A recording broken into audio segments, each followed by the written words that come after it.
ಮಾಡುತ್ತಿದ್ದೇವೆ. ಸವಿಪ್ರ ಶಾಲೆ, ನಾಗೇನಹಳ್ಳಿ, ವಿಜಯನಗರ ಜಿಲ್ಲೆ, ಹೊಸಪೇಟೆ ತಾಲೂಕು. ಈ ದಿನ ನಾವು ಒಂದು ಪ್ರಾಜೆಕ್ಟ್ ವರ್ಕ್ ಮಾಡಿದ್ದೇವೆ. ರಾಜ್ಯಗಳಿಗೆ ರಾಜಧಾನಿಯನ್ನು ಸರಿಯಾಗಿ ಹೊಂದಿಸಿದರೆ ಮಾತ್ರ ಲೈಟ್ ಆಗ್ತದೆ. ಈ ಪ್ರಾಜೆಕ್ಟ್ ಅನ್ನು ನಾವೇ ಸ್ವತಃ ತಯಾರಿಸಿದ್ದೇವೆ. ಬನ್ನಿ ಹಾಗಾದ್ರೆ ಈ ಪ್ರಾಜೆಕ್ಟ್ ಅನ್ನು ನಾವು ತೋರಿಸಿಕೊಡ್ತಿದ್ದೀವಿ. ರಾಜ್ಯಕ್ಕೆ ರಾಜಧಾನಿ ಇಟ್ಟರೆ ಮಾತ್ರ ಲೈಟ್ ಹತ್ತುತ್ತದೆ. ಕರ್ನಾಟಕದ ರಾಜಧಾನಿ ಬೆಂಗಳೂರು ಆಗಿರುವುದರಿಂದ ಈ ಲೈಟ್ ಉರಿಯುತ್ತಿದೆ. ಬನ್ನಿ ಇನ್ನೊಂದು ರಾಜ್ಯಕ್ಕೆ ನೋಡೋಣ. ಮಹಾರಾಷ್ಟ್ರದ ರಾಜಧಾನಿ ಮುಂಬೈ. ಮುಂಬೈಯಲ್ಲಿ ಇಟ್ಟಾಗ ಲೈಟ್ ಬೆಳಗುತ್ತದೆ. ಈಗ ಬನ್ನಿ ಮೇಲಿಂದ ರಾಜ್ಯಗಳನ್ನು ಹೋಲಿಸಿಕೊಂಡು ಬರೋಣ. ಜಮ್ಮು ಮತ್ತು ಕಾಶ್ಮೀರದ ರಾಜಧಾನಿ ಶ್ರೀನಗರ. ಬೇರೆ ರಾಜಧಾನಿ ಬೇರೆ ರಾಜಧಾನಿ ಅಗರ್ತಲಕ್ಕೆ ಇಟ್ಟರೆ ನಾವು ಮೇಲಿಂದ ನೋಡಿಕೊಂಡು ಬರೋಣ. ಮೊದಲನೆಯದಾಗಿ ಜಮ್ಮು ಮತ್ತು ಕಾಶ್ಮೀರದ ರಾಜಧಾನಿ ಯಾವುದು ಎಂದು ನೋಡೋಣ. ಶ್ರೀನಗರ್. ಶ್ರೀನಗರಿಗೆ ಇಟ್ಟರೆ ಬೆಳಗುತ್ತದೆ. ಮತ್ತೆ ಜಮ್ಮು ಮತ್ತು ಕಾಶ್ಮೀರದ ರಾಜಧಾನಿ ಬೇರೆದಕ್ಕಿಟ್ಟರೆ ಹತ್ತುವುದಿಲ್ಲ. ನೋಡಿ, ಹರಿಯಾಣದ ರಾಜಧಾನಿ ಯಾವುದು ಎಂದು ಮೊದಲಿನಿಂದ ನೋಡಿಕೊಂಡು ಬರೋಣ. ಹರಿಯಾಣದ ರಾಜಧಾನಿ ಶ್ರೀನಗರ್. ಇಟ್ಟರೆ ಬಲ್ಬ್ ಉರಿಯುತ್ತಿಲ್ಲ, ಅದಕ್ಕಾಗಿ ಹರಿಯಾಣದ ರಾಜಧಾನಿ ಶ್ರೀನಗರ್ ಅಲ್ಲ. ಮತ್ತೆ ಹರಿಯಾಣ ಮತ್ತು ಚಂಡೀಗಢ ಇಟ್ಟರೆ ಲೈಟ್ ಬೆಳಗುತ್ತಿದೆ, ಅದಕ್ಕಾಗಿ ಹರಿಯಾಣದ ರಾಜಧಾನಿ ಚಂಡೀಗಢ. ಹೀಗೆ ನಾವು ಸುಲಭವಾಗಿ ರಾಜ್ಯಗಳ ರಾಜಧಾನಿಯನ್ನು ಕಂಡುಹಿಡಿಯಬಹುದು. ಕರ್ನಾಟಕದ ರಾಜಧಾನಿ ಯಾವುದು ಅಂತ ಗುರುತಿಸೋಣ. ಇವಾಗ ಕರ್ನಾಟಕದ ರಾಜಧಾನಿಗೆ ದಿಸ್ಪುರ್ಗಿಟ್ಟಿದ್ದೀನಿ, ಲೈಟ್ ಬೆಳಗುತ್ತಿಲ್ಲ, ಹಾಗಾಗಿ ಕರ್ನಾಟಕದ ರಾಜಧಾನಿ ದಿಸ್ಪುರ್ ಅಲ್ಲ. ಮತ್ತೆ ಚೆನ್ನೈ ಇಡ್ತೀನಿ, ಚೆನ್ನೈ ಉರಿಯುತ್ತಿಲ್ಲ, ಲೈಟ್ ಉರಿಯುತ್ತಿಲ್ಲ, ಅದಕ್ಕಾಗಿ ಕರ್ನಾಟಕದ ರಾಜಧಾನಿ ಚೆನ್ನೈ ಅಲ್ಲ. ಈಗ ಭುವನೇಶ್ವರಿಗೆ ಇಟ್ಟು ನೋಡೋಣ. ಅದು ರಾಜಧಾನಿ ಅಲ್ಲ. ಈಗ ಬೆಂಗಳೂರಿಗೆ ಇಟ್ಟು ನೋಡೋಣ, ಉರಿಯುತ್ತಿದೆ, ಕರ್ನಾಟಕದ ರಾಜಧಾನಿ ಸುಲಭವಾಗಿ ನಾವು ಕಂಡುಹಿಡಿಯಬಹುದು. ಈಗ ಗುಜರಾತಿನ ರಾಜಧಾನಿ ಯಾವುದು ಎಂದು ನೋಡೋಣ. ಇವಾಗ ಲಕ್ನೋ ಇರ್ತಿದ್ದೀನಿ, ಲೈಟ್ ಬೆಳಗುತ್ತಿಲ್ಲ, ಹಾಗಾಗಿ ಗುಜರಾತಿನ ರಾಜಧಾನಿ ಲಕ್ನೋ ಅಲ್ಲ. ಮತ್ತೆ ಗುಜರಾತ್ ಭೂಪಾಲ್ ಇಟ್ಟು ನೋಡೋಣ. ಗುಜರಾತಿನ ರಾಜಧಾನಿ ಭೂಪಾಲ್ ಅಲ್ಲ, ಲೈಟ್ ಉರಿಯುತ್ತಿಲ್ಲ. ಗುಜರಾತಿನ ರಾಜಧಾನಿ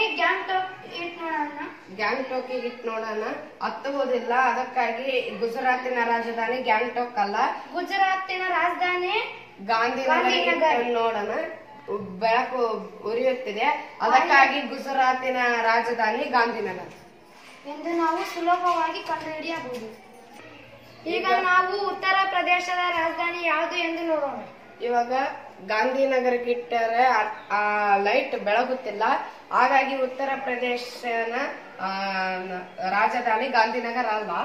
ಮತ್ತೆ ಉತ್ತರ ಪ್ರದೇಶ ಬೆಂಗಳೂರಿಗಿಟ್ಟು ನೋಡೋಣ. ಉತ್ತರ ಪ್ರದೇಶನ ರಾಜಧಾನಿ ಬೆಂಗಳೂರಲ್ಲ, ಯಾಕೆಂದರೆ ಇಲ್ಲಿ ಲೈಟ್ ಉರಿಯುತ್ತಿಲ್ಲ. ಉತ್ತರ ಪ್ರದೇಶ ರಾಜಧಾನಿಗೆ ಉರಿಯುತ್ತಿಲ್ಲ ಬೆಳಕು, ಅದಕ್ಕಾಗಿ ಉತ್ತರ ಪ್ರದೇಶನ ರಾಜಧಾನಿ ಅಗರ್ತಲ ಅಲ್ಲ. ಉತ್ತರ ಪ್ರದೇಶ ಮತ್ತೆ ಲಕ್ನೋ ಇಟ್ಟು ನೋಡೋಣ. ಲೈಟ್ ಉರಿಯುತ್ತಿದೆ, ಉತ್ತರ ಪ್ರದೇಶನ ರಾಜಧಾನಿ ಲಕ್ನೋ ಎಂದು ನಾವು ಸುಲಭವಾಗಿ ನೋಡಬಹುದು.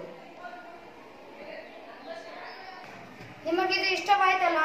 ಈ ಪ್ರಾಜೆಕ್ಟ್ ಅನ್ನ ರಾಜ್ಯಗಳ ರಾಜಧಾನಿಯನ್ನು ಸುಲಭವಾಗಿ ನಾವು ಕಂಡುಹಿಡಿಯಬಹುದು, ಹೌದಾ ಅಲ್ಲವೇ? ಬನ್ನಿ ಹಾಗಾದ್ರೆ ನಾವು ಇದನ್ನು ಹೇಗೆ ತಯಾರಿಸಿವೆ ಅಂತ ನಿಮಗೆ ತಿಳಿಸ್ಕೊಡ್ತೀವಿ.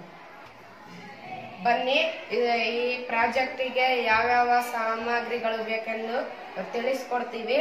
ಮೊದಲಿಗೆ ಖಾಲಿಯಾಗಿರುವ ಪೆನ್ಗಳು, ಮತ್ತೆ ಸ್ಕ್ರೂಗಳು, ವೈರ್, ಬ್ಯಾಟ್ರಿ ಮತ್ತೆ ಲೈಟ್. ಇದು ಈ ತರ ಇಟ್ಟರೆ ಲೈಟ್ ಹತ್ತಿದ್ರೆ ನಿಮ್ ಲೈಟ್ ಚೆನ್ನಾಗಿ.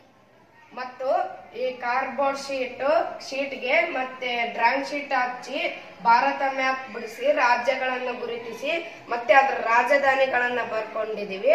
ಮತ್ತೆ ಸ್ಕ್ರೂಗಳನ್ನ ಜೋಡಿಸಿದೀವಿ. ಮತ್ತೆ ವೈರ್ಗಳನ್ನ ಹಿಂದೆ ಕಲೆಕ್ಷನ್ ಕೊಟ್ಟಿದ್ದೀವಿ.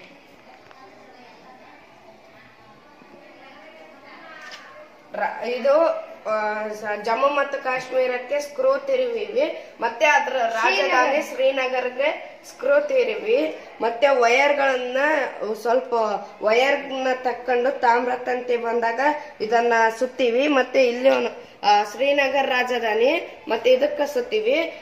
ಹಾಗೆಯೇ ಮತ್ತೆ ಹರಿಯಾಣಕ್ಕೆ ಮತ್ತೆ ವೈರ್ ಜೋಡಿಸಿವಿ. ಚಂಡೀಗಢ ಹರಿಯಾಣಕ್ಕೆ ವೈರ್ ಜೋಡಿಸಿವಿ. ಮತ್ತೆ ಕರ್ನಾಟಕಕ್ಕೆ ಬೆಂಗಳೂರಿಗೆ ವೈರ್ ಜೋಡಿಸಿವಿ. ಮತ್ತೆ ತಮಿಳುನಾಡು ಮತ್ತೆ ಚೆನ್ನೈಗೆ ವೈರ್, ಹೀಗೆ ಎಲ್ಲಾ ರಾಜ್ಯಗಳು ಮತ್ತೆ ರಾಜಧಾನಿಗೆ ವೈರ್ ಜೋಡಿಸಿದಾಗ ಮುಂದೆ ಲೈಟ್ ಉರಿಯುತ್ತದೆ. ನಿಮ್ಗೆ ನಾವು ಮಾಡಿರುವ ಪ್ರಾಜೆಕ್ಟ್ ವರ್ಕ್ ನಿಮಗೆ ಇಷ್ಟವಾಯ್ತಾ? ಇಷ್ಟವಾಗಿದ್ರೆ ನಮಗೆ ಲೈಕ್ ಮಾಡಿ, ಕಾಮೆಂಟ್ ಮಾಡಿ.